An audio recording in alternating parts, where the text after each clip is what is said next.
Bismillahirrahmanirrahim. Assalamu alaikum. Welcome to the Bailish World. Today we are going to start our lecture number 8.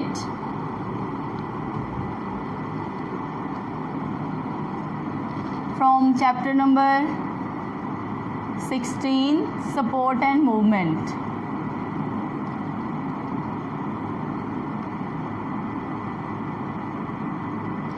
And the topic that we are going to discuss is role or functions of skeletal system. जी, हमने जो है ना वो आज ये पढ़ना है कि स्केलेटन जो है वो हमारी बॉडी में कौन कौन से फंक्शंस परफॉर्म करता है. बहुत सिंपल टॉपिक है और तकरीबन 5-6 साल जो है ना वो मुसलसल लॉन्ग क्वेश्चन में आया है. हालांकि बहुत छोटा सा टॉपिक है और बहुत सिंपल है, लेकिन फिर भी बोर्ड में ये लॉन्ग क्वेश्चन के लिए आया हुआ है. ठीक है, सो आप इसे लॉन्ग शॉर्ट दोनों के लिए प्रिपेयर करें. सबसे पहला फंक्शन जो स्केलेटन परफॉर्म करता है वो है जी सपोर्ट एंड शेप. जी, स्केलेटन ही हमारी बॉडी को सपोर्ट प्रोवाइड करता है in the form of vertebral column. अगर हम अपनी बात करें, अगर हम इंसान के स्केलेटन की बात करें तो स्केलेटन जो है वो बॉडी को सपोर्ट प्रोवाइड करता है और बॉडी को साथ साथ शेप भी प्रोवाइड करता है. उसके अलावा एक्सोस्केलेटन भी शेप और सपोर्ट दोनों प्रोवाइड करते हैं. हाइड्रोस्टैटिक स्केलेटन में भी हमने ये चीज़ डिस्कस की थी कि वो सपोर्ट और शेप दोनों देता है. पानी वाले ऑर्गेनिज़म्स जिनके पास पानी वाला स्केलेटन पाया जाता है, खुश्की पे भी रहते हैं, पानी में भी रहते हैं, तो वो दोनों तरह के ऑर्गेनिज़म्स के पास हाइड्रोस्टैटिक प्रेशर वाला स्केलेटन है जो कि उन्हें शेप भी देता है और सपोर्ट भी देता है. सो अभी फ़िलहाल हम बात किसकी कर रहे हैं? ह्यूमंस के स्केलेटन को डिस्कस करके इनके फंक्शंस को एक्सप्लेन कर रहे हैं. ठीक है, स्केलेटल सिस्टम को हम ह्यूमंस के रेफरेंस से एक्सप्लेन कर रहे हैं. तो सपोर्ट देती है हमारी वर्टिब्रल कॉलम और शेप भी हमारे स्केलेटन की वजह से ही है.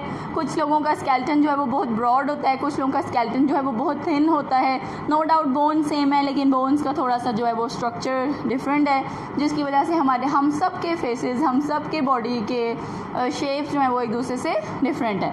ठीक है, आप देखें एनिमल्स में इंसान का स्केलेटन और तरह का है और काउस का स्केलेटन और तरह का है और शीप का स्केलेटन और तरह का है. हालांकि हम सब मैमल्स हैं, हम सब के पास ऑलमोस्ट सेम बोन्स पाई जाती हैं, लेकिन स्केलेटन की शेप क्या है? डिफरेंट है. ठीक है, सो हमारे पास फर्स्ट फंक्शन क्या है? Support and shape. Second function हमारे पास क्या है? Skeleton is responsible for movement of body organs. तो हमारे जितने भी मसल्स हैं वो सारे स्केलेटन के साथ अटैच हैं. बाइसेप जो है वो इस वाली बोन के साथ भी अटैच है और शोल्डर बोन के साथ भी अटैच है, जो कि मूवमेंट करवाता है बॉडी की. सो मसल्स की अटैचमेंट के लिए भी क्या होती हैं? बोन्स होती हैं, and bones are part of skeleton. So movement भी कौन करवाता है? स्केलेटन करवाता है. चाहे वो हाइड्रोस्टैटिक स्केलेटन हो तब भी मूवमेंट उसमें पानी की वजह से है, मतलब उनके पास वो स्केलेटन है. और अगर एक्सोस्केलेटन है तो भी जॉइंटेड लेग्स जो हमने पढ़ी थी आर्थ्रोपोड्स के पास, वो भी स्केलेटन का हिस्सा है, तो मूवमेंट के लिए रिस्पॉन्सिबल है. Number 3, mineral homeostasis. मिनरल्स की होम्योस्टेसिस करता है. अब फिर हम ह्यूमंस के स्केलेटन की बात कर लेते हैं ताकि हमें ज़्यादा आसानी से समझ आ जाए. मिनरल होम्योस्टेसिस में हमारे पास कैल्शियम मौजूद है बोन्स के पास, फॉस्फोरस मौजूद है बोन्स के पास, सोडियम की रेगुलेशन मौजूद है जी बोन्स के पास, as well as potassium is also controlled by bones. So ये सारे क्या है? मिनरल्स हैं जिनकी होम्योस्टेसिस, जिसकी मेंटेनेंस, जिनका फीडबैक कंट्रोल कौन करती हैं? बोन्स करती हैं. जब कैल्शियम की ज़रूरत है तो बोन से उतर के ब्लड में चला जाता है, और जब कैल्शियम हमारे पास बहुत ज़्यादा क्वांटिटी में है तो वो ब्लड से किधर चली जाती है? बोन्स के ऊपर अकोमुलेट हो जाती है, डिपॉजिट हो जाती है, ताकि उसे बाद में यूज़ किया जा सके. ठीक है, सो हमारे पास मिनरल होम्योस्टेसिस, मतलब ये सारे मिनरल्स की होम्योस्टेसिस भी कौन करती हैं? बोन्स यानी कि स्केलेटन करता है. फिर उसके बाद है जी हमारे पास fourth function, that is blood cell production. Blood cell production. So जो बोन्स हैं ह्यूमंस के पास, क्योंकि हम स्पेसिफिकली ह्यूमंस की बात कर रहे हैं, एंडोस्केलेटन की बात करने लगे हैं जो कि बोन्स पे मुश्तमिल है। सो रेड ब्लड सेल्स और वाइट ब्लड सेल्स, ये दोनों कहाँ पे बनते हैं? बोन्स में। Red blood cells are formed in short and flat bones, जैसा कि रिब्स छोटी और फ्लैट हड्डियाँ होती हैं पसलियों की, और उसके अलावा स्टेर्नम सामने की बोन है, चेस्ट बोन जिसके साथ पसलियाँ आगे से अटैच होती हैं, और उसके बाद क्या है जी? Vertebral column. वर्टिब्रल कॉलम क्या है? रीढ़ की हड्डी है। ये सारी बोन्स क्या है? शॉर्ट और फ्लैट, और इनमें क्या बनते हैं जी? Red blood cells. और वाइट ब्लड सेल्स जो है वो कौन सी बोन्स में बनते हैं जी? लार्जर बोन्स में, जैसा कि थाई बोन। ठीक है, सो ये ब्लड सेल्स भी कहाँ से बन के आते हैं? बोन से। Now we are going to discuss the last function of the bones और skeleton, that is very important function, protection of vital organs. So हमारे पास हमारा ब्रेन एक वाइटल ऑर्गन है, बहुत नाजुक ऑर्गन है। अल्लाह ताला ने उसको स्कल के अंदर, क्रेनियम के अंदर, एक बहुत स्ट्रॉन्ग बोन के अंदर क्या किया हुआ है? प्रोटेक्ट किया हुआ है। बच्चों को सर में चोट भी लग जाती है, बच्चे गिर भी जाते हैं, सर फट भी जाता है, लेकिन वो सर फटने का मतलब ये नहीं है कि बोन टूट गई है, वो सिर्फ ऊपर से लेयर्स जो हैं ब्लड वेसल्स वाली डैमेज होती हैं जिनमें से ब्लड आ जाता है, फिर उन्हें स्टिचेस कर दिया जाता है। ठीक है, सो हमारे पास ये एक बहुत स्ट्रॉन्ग जो है वो बोनी स्ट्रक्चर है जो कि हमारे ब्रेन को प्रोटेक्ट करता है। रीढ़ की हड्डी, वर्टिब्रल कॉलम, हमारी बैकबोन हमारे स्पाइनल कॉर्ड को प्रोटेक्ट करती है। Spinal cord is also a part of nervous system, very sensitive. Neurons ऐसे सेल्स हैं जो माइटोसिस करके नए नहीं बन सकते, इसलिए अगर वो डैमेज हो जाएं तो फिर बॉडी जो है वो जिस हिस्से से वो डैमेज होते हैं वो वाला हिस्सा फिर काम करना छोड़ देता है। ठीक है, और वो रिपेयर भी कभी नहीं होता, दोबारा फिर कभी नहीं काम करना शुरू करता। उसके अलावा हमारी रिब के जो है हमारी पसलियाँ, उनके अंदर लंग्स को प्रोटेक्ट किया हुआ है, हार्ट को प्रोटेक्ट किया हुआ है।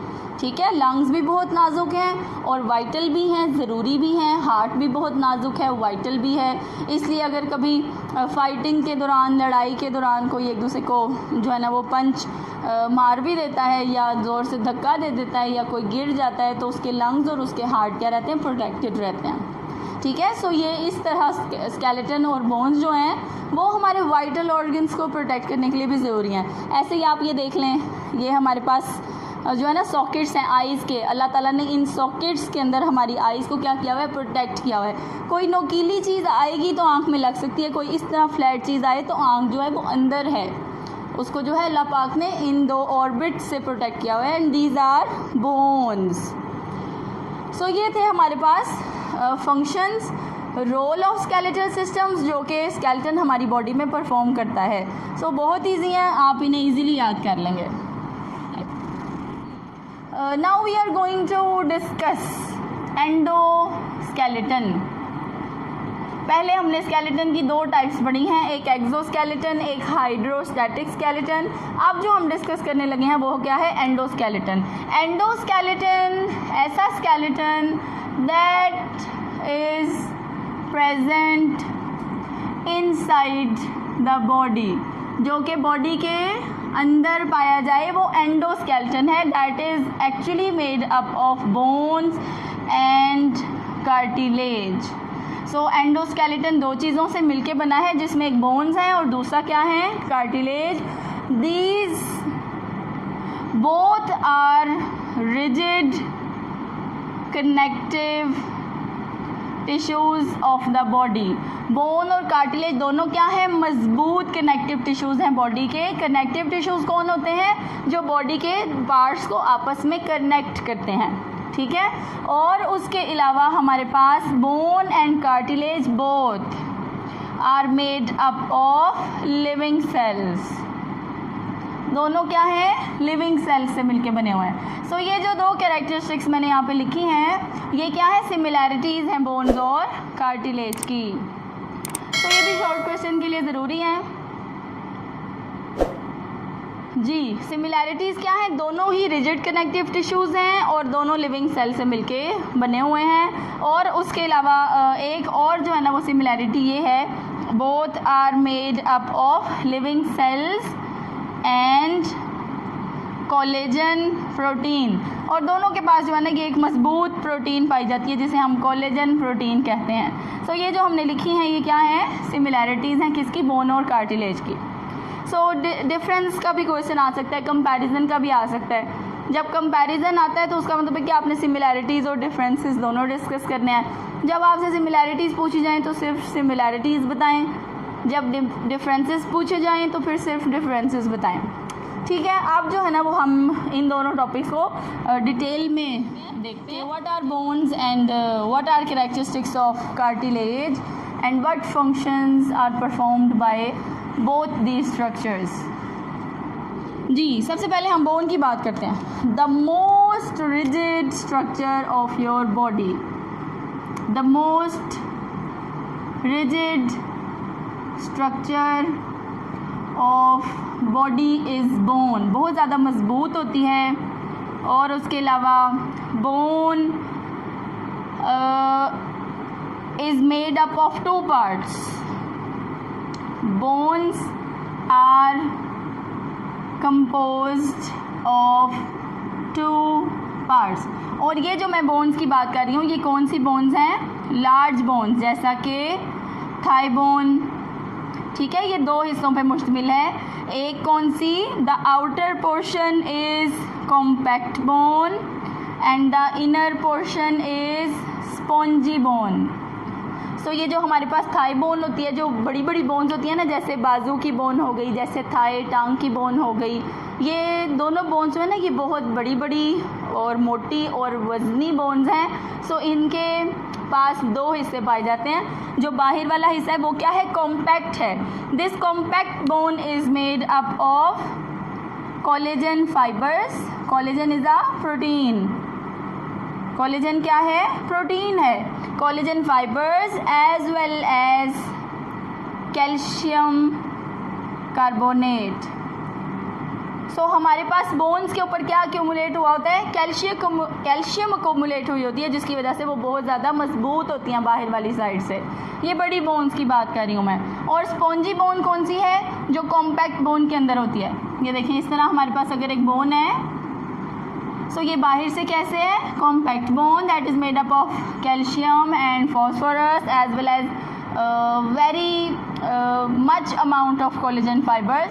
और इसके अंदर जो है ना बोन वो क्या है? पोरस है, सुराखों वाली है। और इस पोरस बोन को हम क्या कहते हैं? Spongy bone.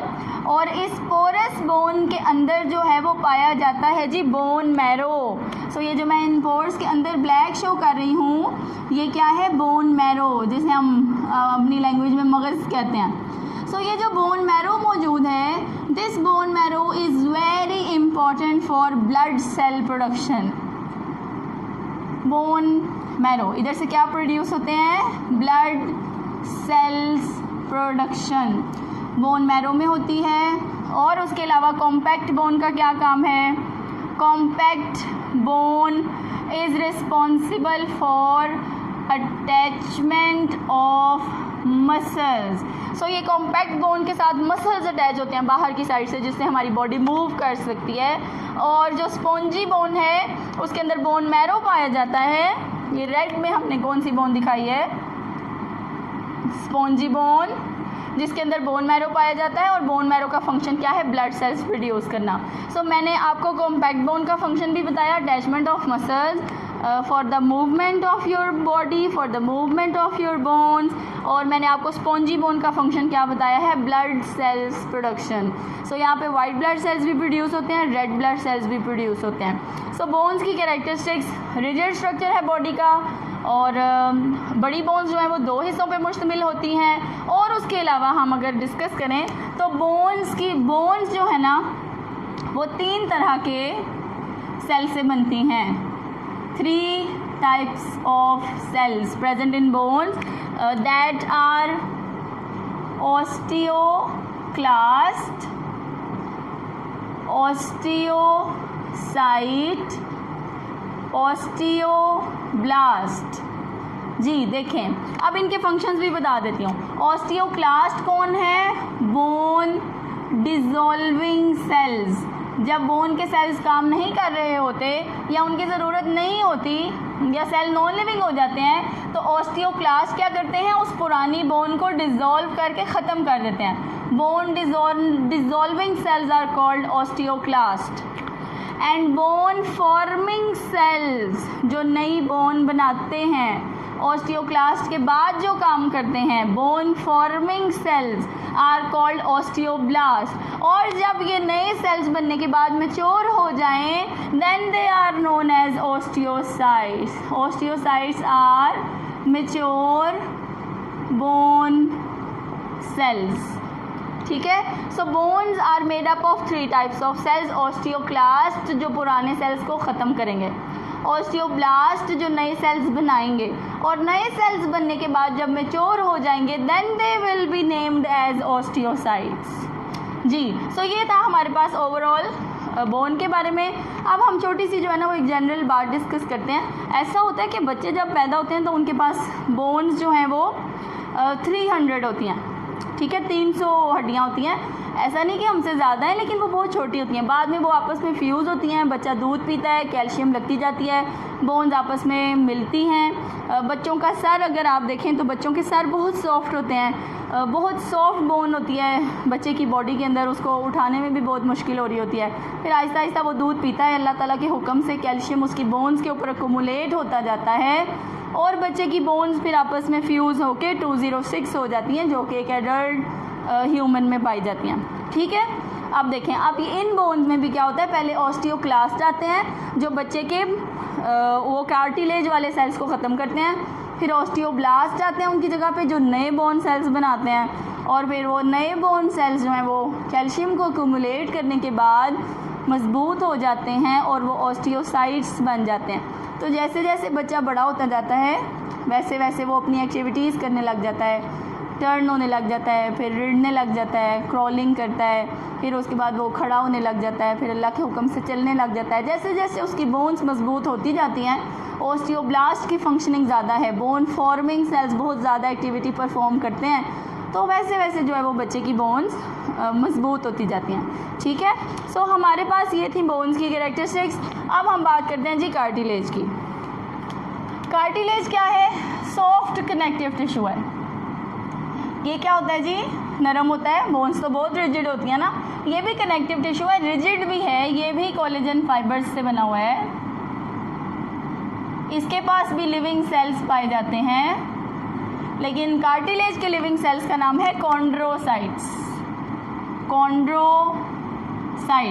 बोन्स के सेल्स क्या थे? मैच्योर सेल ऑस्टियोसाइट्स, और कार्टिलेज के क्या हैं जी? कॉन्ड्रोसाइट्स। लेकिन इनके पास एक मैट्रिक्स पाया जाता है जो कि नॉन लिविंग होता है। ठीक है, और उसके अलावा कार्टिलेज में से ब्लड वेसल्स पास नहीं होती।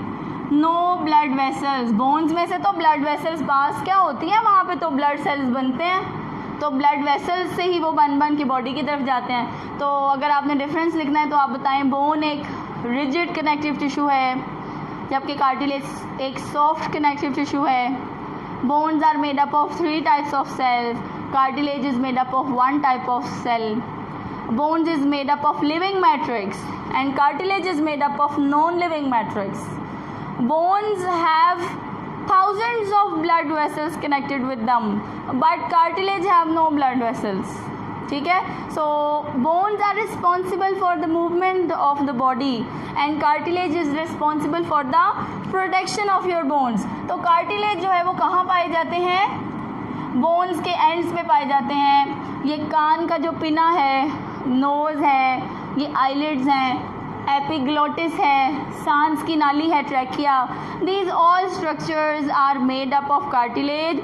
और सबसे ज़्यादा इंपॉर्टेंट जगह जो है ये जॉइंट्स हैं। ये देखें, ये जॉइंट्स के ऊपर क्या पाया जाता है? कार्टिलेज, जिसकी वजह से हमारी बोन्स में कभी भी फ्रिक्शन नहीं होती।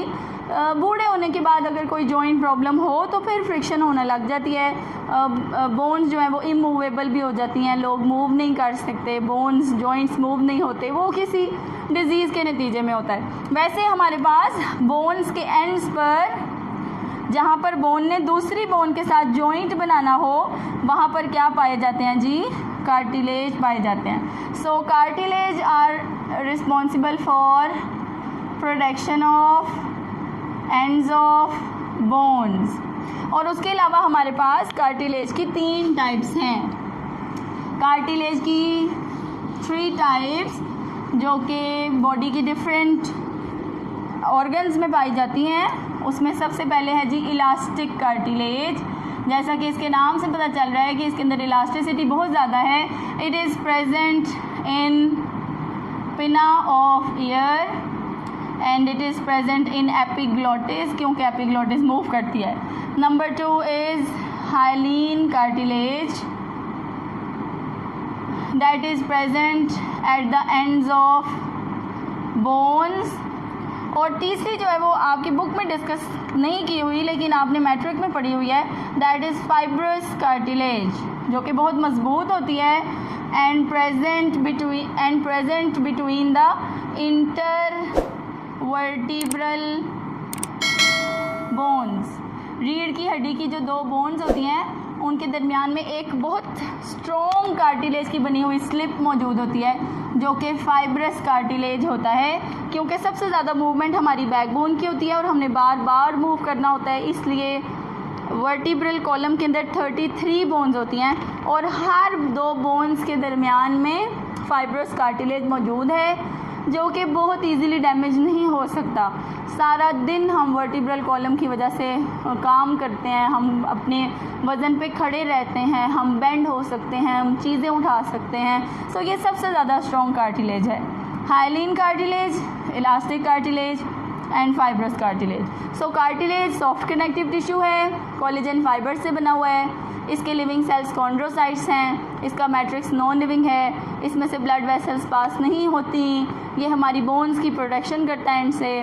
और इसकी 3 टाइप्स हैं, जिसमें कुछ जो है वो कान का पिना बनाने के लिए, nose, epiglottis, trachea, protection of the ends of bones as well as present in the intervertebral bones। सो ये कार्टिलेज के बारे में जो है वो एक्सप्लेनेशन है। फर्दर लेक्चर्स के लिए आप चैनल को सब्सक्राइब करें और आप अपनी बुक से भी देख लें कि आपने क्या याद करना है। तो हमारे पास पेज नंबर 30 इसमें है जी some major functions of skeletal system. ये 5 हैं, ये आपने जो है वो सारे याद करने हैं, छोटे छोटे से हैं। फिर एंडोस्केलेटन, इसमें इसकी इंट्रोडक्टरी 3 लाइंस में बोन और कार्टिलेज की सिमिलैरिटीज़ के पॉइंट्स हैं जो आपने शॉर्ट क्वेश्चन के लिए करने हैं। फिर ये बोन्स की कैरेक्टरिस्टिक्स, फिर बोन सेल्स की टाइप्स, और फिर वो जो हमने बेबी की बोन्स की बात की वो, फिर उसके बाद ये क्या है जी कार्टिलेज और कार्टिलेज की टाइप्स। सो नेक्स्ट लेक्चर में इंशाल्लाह ताला हम ह्यूमन स्केलेटन डिस्कस करेंगे। थैंक यू, अल्लाह हाफिज़।